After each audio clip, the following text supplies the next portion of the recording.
السلام علیکم، میں فیصل انفو سے فیصل شاہین۔ قطر میں ہونے والے فیفا ورلڈ کپ کا جو افتتاح ہے وہ باقاعدہ طور پر جو ہے قرآن پاک کی تلاوت سے شروع کیا گیا۔ یہ جو اسلامی ریاست ہے، اس بات کا انہوں نے اس چیز کا اظہار کیا ہے کہ ہمارا ملک جو ہے وہ محض اسلام کی بنیاد پر کھڑا ہے اور اسلام کی ہی وجہ سے کھڑا ہے، اور اس لیے ان کی ہر ابتدا اللہ کے نام سے ہے اور ہر کام کا آغاز اور شروعات خدا تعالیٰ کے توکل پر ہوتا ہے۔ اس چیز کا ایک اچھا میسج دی ہے آل اوور ورلڈ کو، تمام امہ مسلمہ کو، اور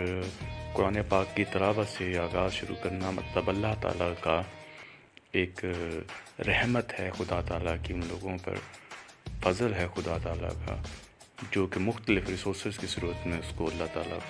ان کو کم نہیں ہے۔ اسی کے ساتھ اپنے میزبان فیصل شاہین کو اجازت دیجیے گا، اللہ نے کے بعد۔